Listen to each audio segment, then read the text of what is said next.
The Karathi fleet hung in space like metallic vultures, their massive dreadnoughts casting shadows across the mining colony of Kepler 442b.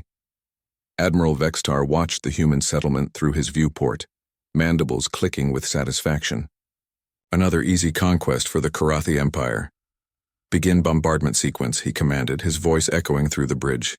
The humans had no military presence here, just civilians and miners. It would be over quickly. That's when the impossible happened. A single fighter craft materialized from the asteroid field, sleek and deadly as a knife blade. It was clearly human design, but unlike anything in their military databases. The ship moved with unnatural grace, weaving between asteroids as if they were standing still. "Unknown vessel, identify yourself," Vextar's communications officer transmitted. Static filled the channel for a moment, then a voice emerged. Female, calm, almost bored. "Call sign Reaper. You have 10 seconds to withdraw from this system." The bridge erupted in chittering laughter from the Karathi crew. One human fighter against an entire battle fleet? It was absurd. "Human, you face the might of 50 capital ships. Surrender now and we may grant you a quick death," Vextar replied. 5 seconds, came the response. The Admiral's amusement turned to irritation. Destroy that gnat. What followed defied everything they knew about space combat. The human fighter didn't flee or take defensive positions. Instead, it accelerated directly toward the fleet's center. Plasma bolts from dozens of ships converged on its position, but somehow none found their target. The craft moved like liquid mercury, flowing between streams of deadly fire. Then it began to kill. The fighter's weapons were unlike anything in Karathi records. Twin beams of pure energy lanced out, and wherever they touched, ships died. Not damaged, not disabled, completely destroyed. The heavy cruiser Fang of Koros simply ceased to exist as the beam swept across its hull. "Impossible," Vextar breathed. "No human weapon has that power."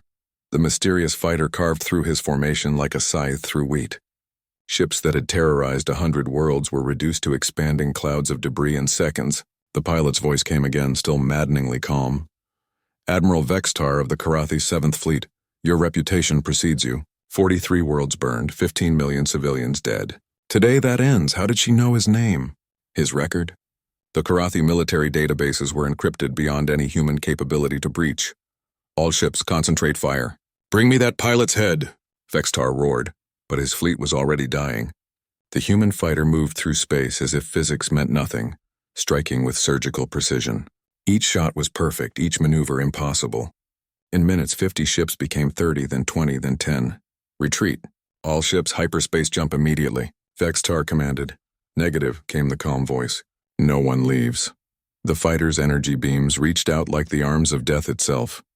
One by one, the remaining ships vanished into nothingness. Soon, only Vextar's flagship remained, floating alone in a field of wreckage. The mysterious craft approached slowly, almost leisurely. Through his viewport, Vextar could see the pilot's silhouette in the cockpit, but no details, just a shadow that had single-handedly annihilated his entire fleet. "Who are you?" he transmitted, his voice barely a whisper. "I'm the warning you should have heeded," came the reply. "Tell your empire what happened here. Tell them the call sign Reaper. Tell them humanity is no longer prey." A final energy beam engulfed his bridge, and Admiral Vextar's last thought was of the impossible human who fought like the ancient gods of war themselves. In the colony below, miners and families watched in awe as wreckage rained down like metal snow. They had been saved by a ghost, a legend, someone whose identity remained a mystery. The fighter craft hung motionless for a moment above the colony, as if ensuring their safety. Then it simply vanished, disappearing into the void as mysteriously as it had appeared. But across the galaxy, word would spread. The call sign Reaper would be whispered in fear among alien fleets. No one knew who she was, but her name would echo like a warning in every battle to come. Commander Thexal of the Sindari Collective had studied every battle record from the Kepler incident.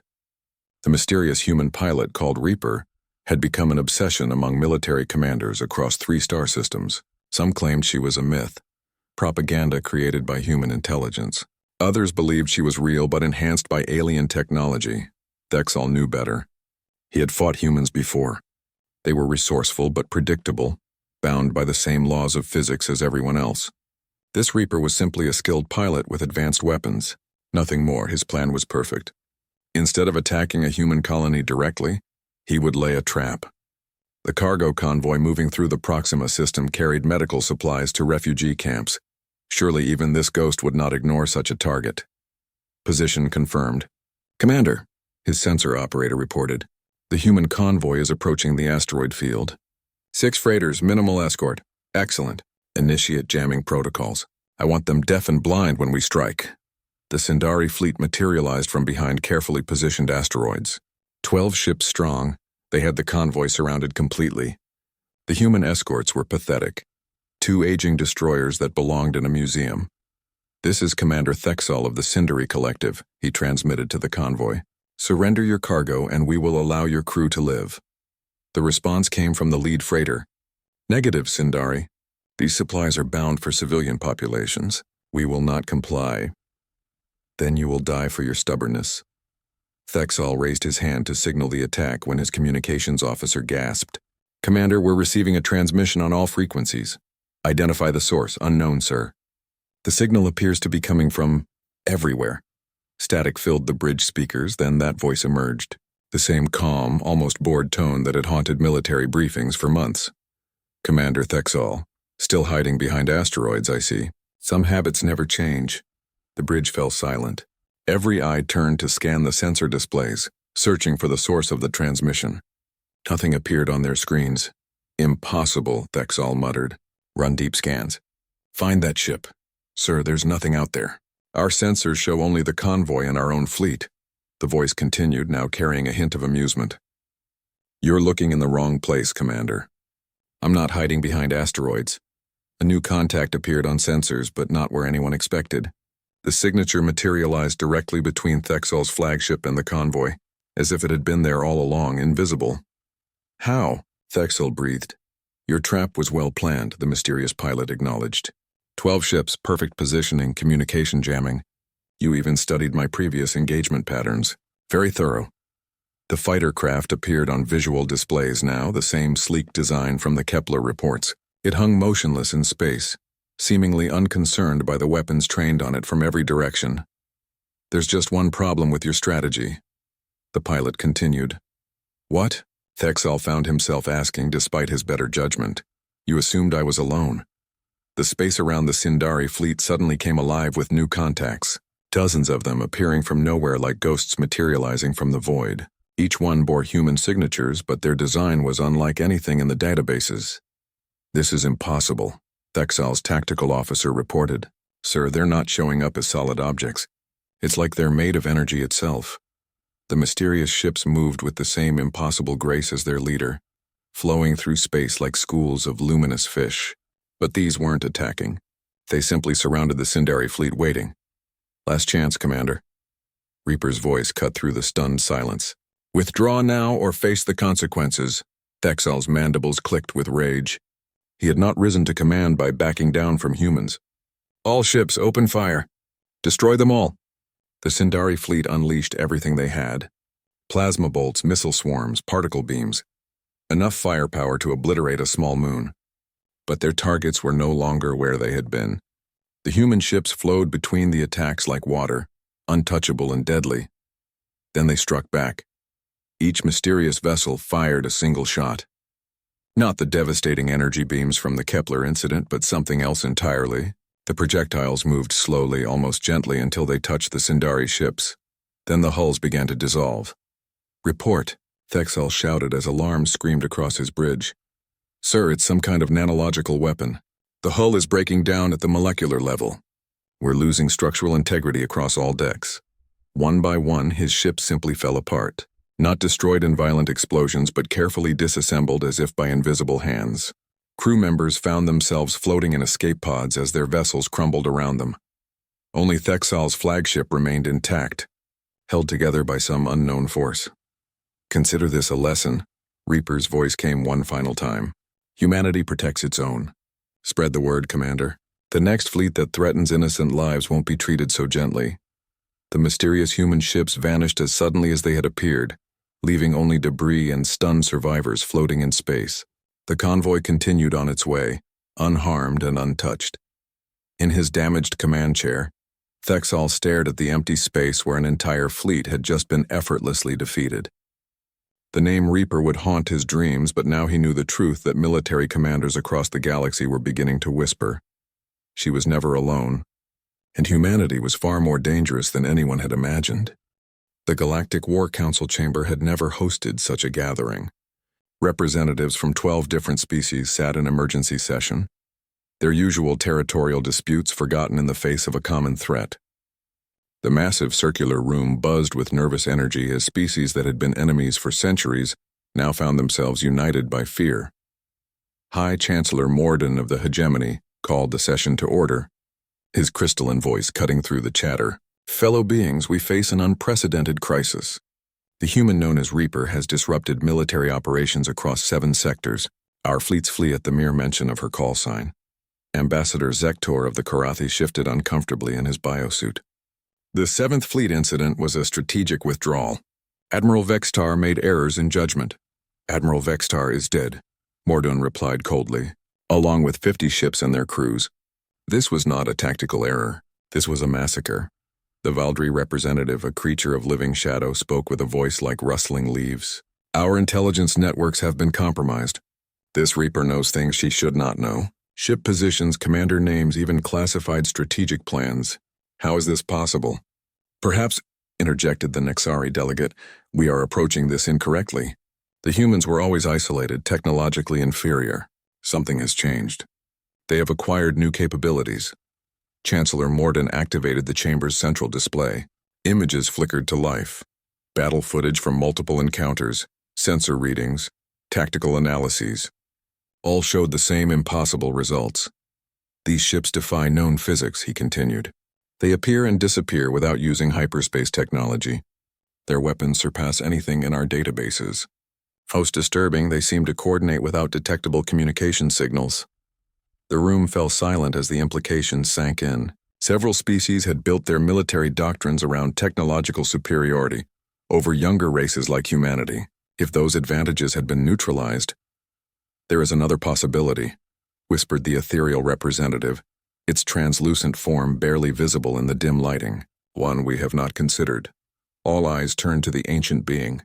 The ethereals were among the oldest species in the galaxy, their knowledge spanning millions of years. Speak, Morden commanded. What if this Reaper is not using alien technology at all? What if she represents something we have failed to understand about humans themselves? Uncomfortable shifting filled the chamber. The idea that humans might possess natural capabilities beyond current understanding was troubling to species who viewed them as primitive newcomers. Impossible, scoffed the Karathi ambassador. We have studied human biology extensively. They are carbon-based, limited by standard physical constraints. There is nothing special about them. The ethereal's form flickered with what might have been amusement. We once thought the same about ourselves, until we discovered that consciousness itself could transcend physical limitations under certain conditions. You suggest this human has achieved some form of evolutionary leap? Asked the Valdry delegate. I suggest we are dealing with something unprecedented. Our records contain references to similar phenomena among other species, but they are ancient, considered myths.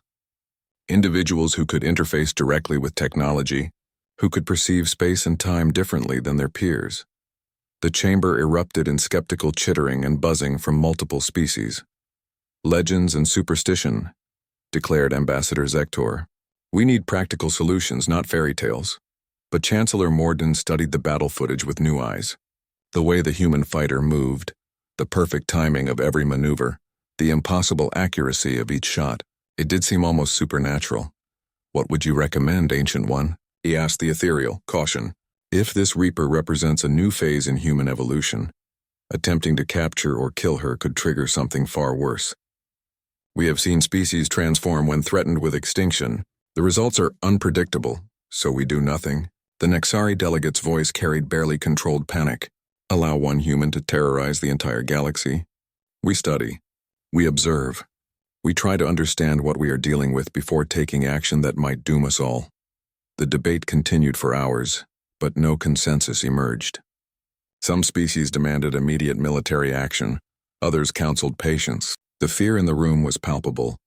For the first time in galactic history, The established powers faced an unknown that their technology could not explain or overcome. As the session ended, private communications crackled between delegates. Secret alliances were already forming, contingency plans being drafted. Some species began quietly withdrawing their fleets from human space, while others started developing new weapons specifically designed to counter the Reaper threat. But in the depths of space, the mysterious pilot continued her work. Convoys were protected, aggressive fleets were destroyed, and innocent lives were saved. She seemed unaware of the panic she had caused among the galaxy's ruling powers. Or perhaps she simply didn't care. The name Reaper had become more than a call sign. It was a promise. A warning that humanity would no longer tolerate the predations of stronger species. And somewhere in the darkness between stars, other humans were watching, learning, and preparing for the war that seemed increasingly inevitable. The galaxy's most powerful species had spent centuries believing they understood the rules of the game. Now they were beginning to realize that humanity had been playing by different rules all along. Captain Sarah Chen stared at the classified briefing file on her desk, her coffee growing cold as she absorbed the impossible details. 3 months ago, she had been commanding routine patrol missions along the Outer Rim. Now, Earth Command had assigned her the most dangerous mission in human history: find and contact the pilot known as Reaper.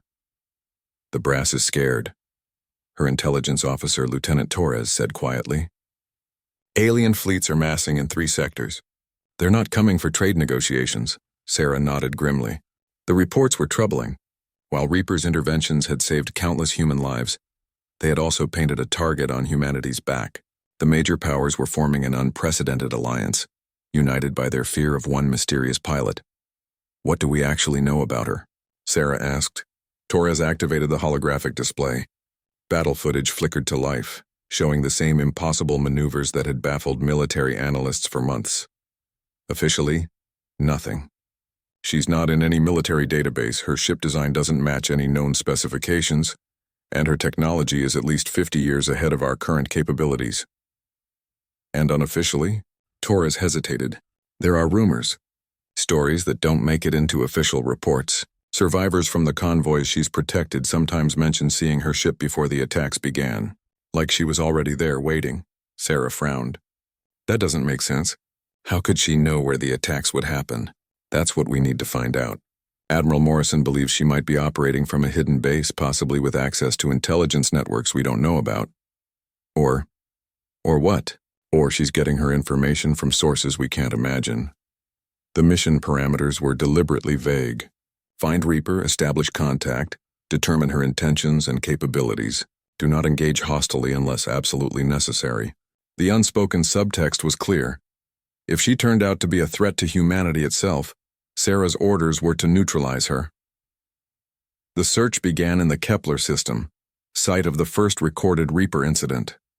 Sarah's ship, the UES Pathfinder, was equipped with the most advanced sensor arrays Earth could provide. If there were clues to be found, they would find them. Captain, we're detecting unusual energy signatures in the asteroid field, reported her science officer, Dr. Kim Park. The readings are faint, but they don't match any known propulsion systems. Sarah ordered a full investigation. What they found defied explanation. Scattered throughout the asteroids were tiny devices, each no larger than a coin. They pulsed with soft blue light and seemed to be monitoring everything that passed through the system. They're not broadcasting on any frequency we can detect, Dr. Park reported, but they're clearly active. The technology is completely unknown. How long have they been here? Based on cosmic radiation exposure, at least 6 months. They were placed before the Karathi attack. Sarah felt a chill. The implications were staggering. Either Reaper had been operating far longer than anyone realized, or she had access to intelligence that allowed her to predict conflicts months in advance. The investigation continued across multiple systems. In each location where Reaper had appeared, they found similar monitoring devices. A vast network of surveillance equipment that should have been detected by routine patrols but somehow remained invisible to conventional sensors. Captain, Torres called from his station. We're receiving a transmission. Source unknown. The bridge fell silent as static filled the speakers. Then, that familiar voice emerged. Calm, controlled, carrying a hint of amusement. Captain Chen, you've been looking for me. Sarah's hand moved instinctively toward her sidearm, then stopped. She forced herself to remain calm. "This is Captain Sarah Chen of the UES Pathfinder. I request permission to meet and discuss matters of mutual concern." A soft laugh echoed through the speakers. "Mutual concern? Is that what we're calling the alien armada gathering in the Centauri system?" Sarah's blood ran cold. No human ships were operating in that sector. How could Reaper know about alien fleet movements that Command hadn't even detected yet? "How do you know about Centauri?" she asked. "I know about many things, Captain, including why you're really here. Admiral Morrison wants to determine if I'm a threat to humanity. The answer is no. The threat comes from those who fear what humanity might become. Then meet with us. Help us understand what's happening." A long pause followed. When Reaper spoke again, her voice had changed, becoming somehow sadder. "Understanding requires trust, Captain. And trust is something your species has not earned from mine." "Your species? You are human, aren't you?" Another pause, longer this time. When the response came, it shattered everything Sarah thought she knew about the situation. "I was human, Captain Chen. Once. But evolution doesn't always follow the paths we expect. The galaxy forced humanity to adapt or die. Some of us chose adaptation." The transmission cut off, leaving Sarah staring at empty space. Around her, the bridge crew exchanged nervous glances. The implications of what they had just heard were terrifying. If Reaper wasn't entirely human anymore, what did that mean for the species she was protecting? And if there were others like her, how many were out there watching from the shadows? Dr. Park's voice broke the silence. "Captain, I'm detecting massive energy signatures approaching from hyperspace. Multiple contacts, alien configuration." Sarah's worst fears were confirmed as the alien fleet materialized around them. Dozens of ships from different species, all armed and clearly hostile. They had walked into a trap, but before she could order evasive action, space around the Pathfinder shimmered. Familiar ships materialized from nowhere, the same mysterious craft that had been reported in previous Reaper encounters. "Stand down, Captain," came Reaper's voice. "Let me show you what humanity is truly capable of." What followed was not a battle, but a demonstration. The alien fleet, despite overwhelming numbers, was disabled without a single shot being fired. Their ships simply stopped functioning, drifting helplessly as their systems shut down one by one. "Consider this a warning," Reaper transmitted to the alien fleet. "Humanity is under protection. Leave now, and carry that message to your leaders." As the alien ships limped away into hyperspace, Sarah realized that everything had changed. Humanity was no longer alone in the galaxy, but neither were they the primitive species others believed them to be. The real question was whether the rest of humanity was ready to learn the truth about what they might become. Captain Sarah Chen found herself aboard a ship that defied every principle of engineering she understood. The walls seemed to pulse with living light, responding to her presence as she moved through corridors that appeared to extend infinitely in all directions. When Reaper had finally agreed to meet face to face, Sarah had expected a human vessel. This was something else entirely. "Welcome aboard the Synthesis," came the familiar voice from speakers that seemed built into the very air around her. "Please continue to the central chamber. I know this is disorienting." Sarah walked carefully, her magnetic boots clicking against what might have been metal or crystal, or something that was both and neither. Her escorts from the Pathfinder had remained behind. This meeting was for her alone. The central chamber was a sphere of impossible dimensions, filled with swirling displays of light that showed star charts, battle formations, and data streams in languages she couldn't recognize. At the center, suspended in what appeared to be empty air, was a figure in a pilot suit. "Captain Chen," the figure said, turning slowly. "Thank you for coming." Sarah's breath caught in her throat. The woman before her was undeniably human in basic structure, but changed in ways that were immediately apparent. Her skin held a faint luminescence. Her eyes reflected light like mirrors, and when she moved, it was with a fluid grace that seemed to ignore gravity entirely. "You're really human," Sarah whispered. "I was born Elena Vasquez on Mars Colony 7, 34 years ago," Reaper replied, lowering herself to stand on the chamber's curved floor. "I graduated from the Colonial Defense Academy, served aboard the frigate Wellington, and volunteered for an experimental program that was supposed to enhance pilot reflexes." Sarah recognized the name from historical records. Elena Vasquez had disappeared during a classified mission 5 years ago. Presumed killed in action. The experiment worked beyond anyone's expectations, Elena continued, gesturing to the impossible displays around them. The neural interface technology didn't just enhance my reflexes.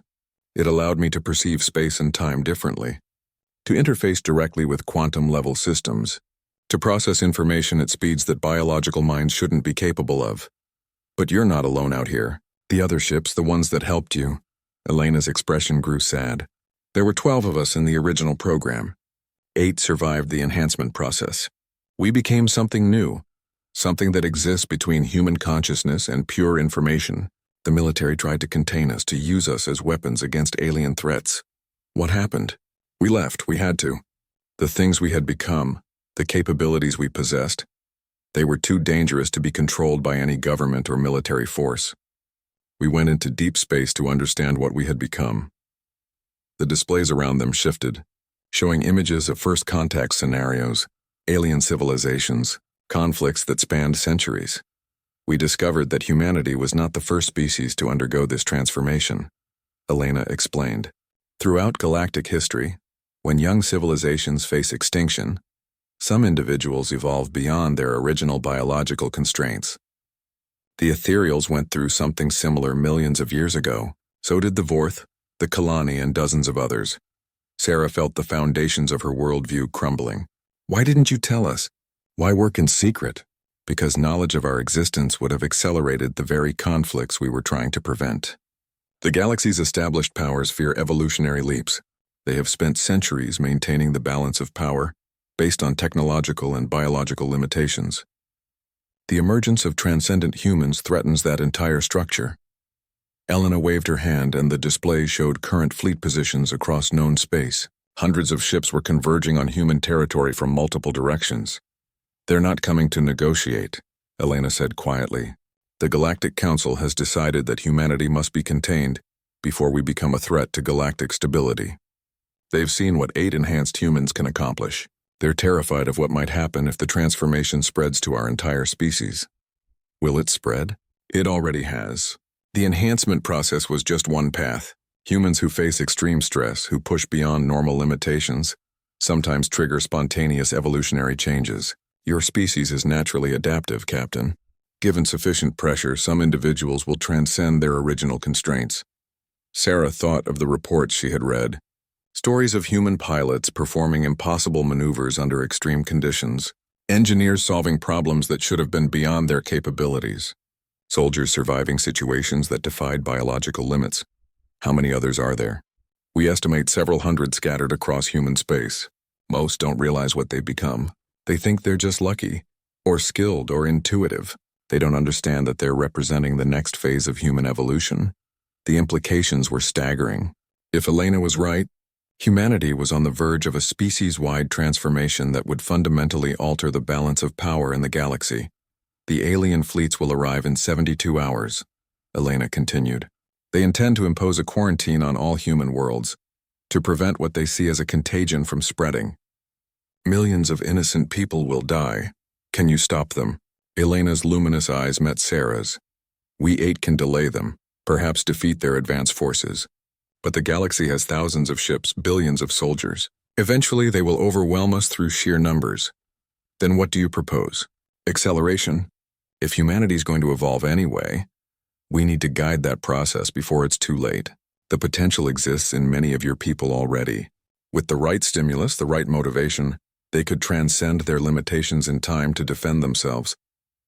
Sarah felt a chill of fear and excitement. You're talking about forcing human evolution on a massive scale. I'm talking about giving humanity the choice to survive. The old ways, the old limitations, they won't be enough for what's coming. Your species can remain what it was and face extinction, or become something new and claim its place among the stars. The displays around them showed images of possible futures. Human cities burning under alien bombardment, or human ships moving between the stars with the same impossible grace as Elena's craft. The decision must be made quickly, Elena said.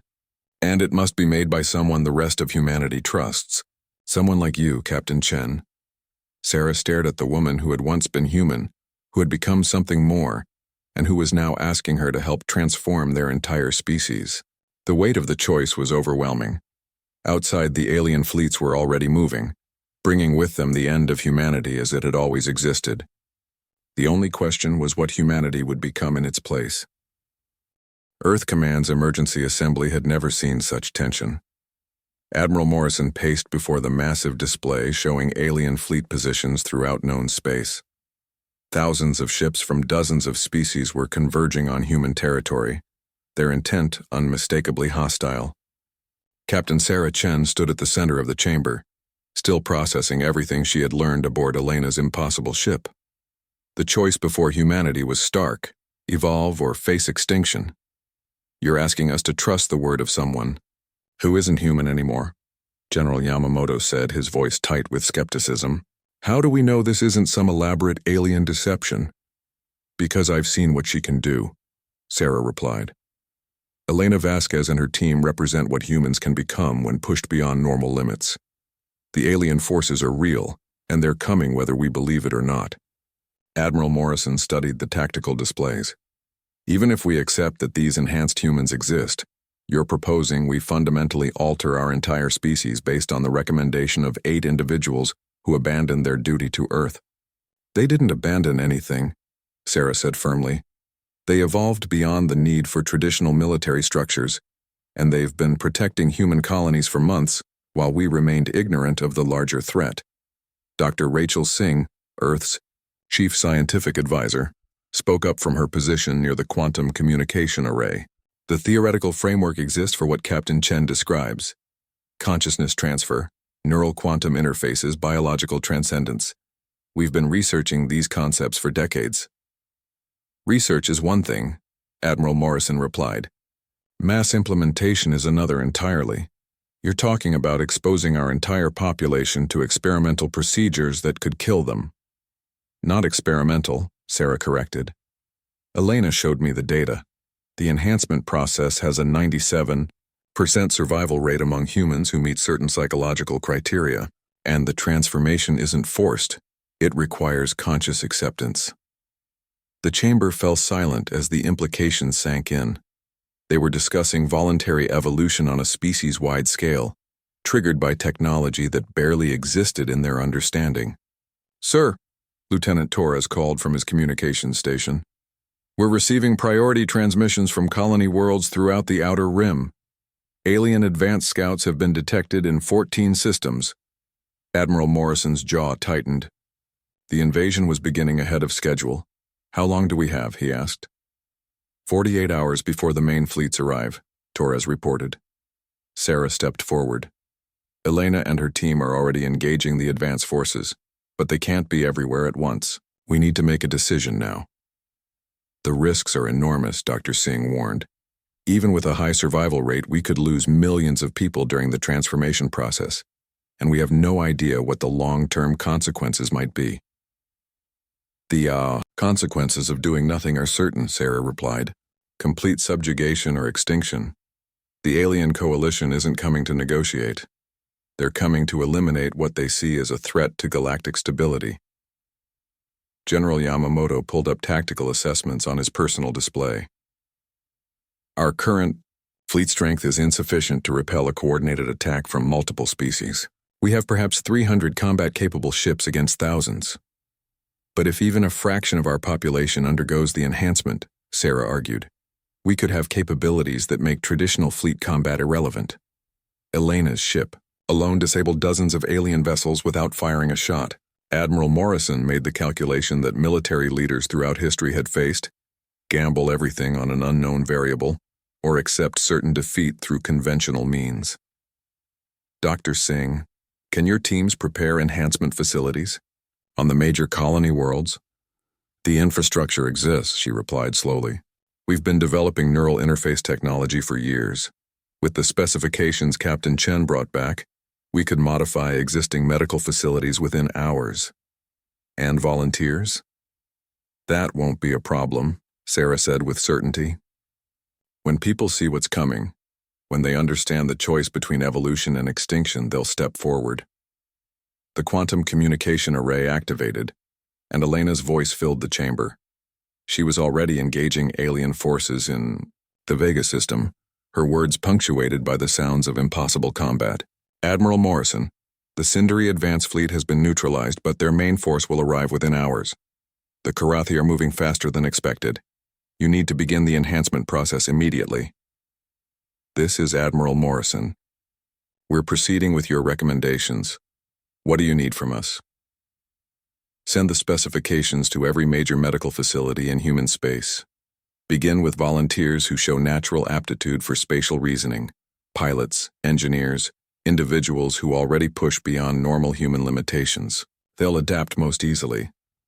Dr. Singh was already transmitting the enhancement protocols to research facilities across 50 worlds. Within minutes, confirmation signals began arriving. The infrastructure was in place. The volunteers were stepping forward. Admiral, Torres called urgently. Long-range sensors are detecting massive hyperspace distortions. The main alien fleets are arriving early. Through the viewport, space began to fill with impossible numbers of alien vessels. The combined might of 12 species, unified in their determination to prevent humanity's evolution. Enhancement facilities report ready status, Dr. Singh announced. First volunteers are entering the chambers now. On worlds throughout human space, ordinary people made extraordinary choices. Pilots who had always felt confined by their ship's limitations. Engineers who dreamed of interfacing directly with their designs. Soldiers who knew they could be more than human reflexes allowed. The process was unlike anything in human experience. Consciousness expanded beyond the boundaries of individual minds. Perception shifted to encompass quantum-level interactions. Bodies became vessels for something that transcended biological constraints. First wave transformation complete, Dr. Singh reported, her voice filled with awe. Success rate is 98.4%. The enhanced individuals are reporting capabilities consistent with Captain Chen's observations. Around Earth's orbital defenses, space began to shimmer as the newly transformed humans tested their abilities. Ships that had been bound by conventional physics now moved with impossible grace. Weapon systems operated beyond their designed parameters. Communication occurred at the speed of thought, rather than electromagnetic transmission. Elena's voice returned, now joined by others. The transformed humans were networking, sharing consciousness and capability across vast distances. The real battle begins now, she said. Humanity has chosen evolution. The galaxy will learn what that means. The alien fleets arrived to find not the primitive species they expected to subjugate, but something new, something that challenged every assumption about the nature of consciousness, evolution, and power in the universe. The war for humanity's future was about to begin, but the humans who would fight it were no longer entirely human. They had become something the galaxy had never seen before, a species that chose its own evolution and transcended every limitation that had previously defined it. 6 months after the Great Convergence, as historians would later call it, the galaxy bore little resemblance to its former self. The massive alien armada that had come to destroy humanity had encountered something unprecedented, a species that refused to be contained by the old rules of existence. Elena Vasquez stood on the observation deck of New Geneva Station, watching ships that defied traditional physics move through space like living beings. The transformation of humanity had not stopped with the first volunteers. As the crisis deepened, millions had chosen evolution over extinction, creating a network of enhanced consciousness that spanned hundreds of worlds. Status report, she requested, her enhanced awareness instantly connecting with the vast information network that humanity had become. The response came not as words but as direct knowledge transfer. The Karathi Empire had formally requested peace negotiations. The Sindari Collective had withdrawn all forces from human space. 3 minor species had asked for guidance on their own evolutionary potential. The galactic balance of power had shifted permanently. Captain Sarah Chen approached, her own transformation evident in the way she moved through 3-dimensional space as naturally as others walked on flat ground. She had been among the second wave of volunteers, helping to coordinate the defense of Earth itself. The Galactic Council has agreed to recognize human sovereignty over 47 star systems, Sarah reported. They're also requesting technological exchange agreements. Elena smiled, an expression that now carried overtones perceptible only to other enhanced humans. They want to understand what happened to us. They're afraid the transformation might spread to their own species. Will it? Evolution cannot be contained, Elena replied. What we've become represents a natural progression for any sufficiently advanced consciousness. The aliens fear it because they've spent millennia maintaining static civilizations. They forgot that growth and change are fundamental to intelligent life. Through the vast network of enhanced human consciousness, they could perceive the galaxy as it truly was, not separate species competing for resources, but variations on the same theme of awareness seeking to understand itself. The limitations that had once seemed absolute were merely temporary barriers waiting to be transcended. The name Reaper still echoes through alien space, Sarah observed.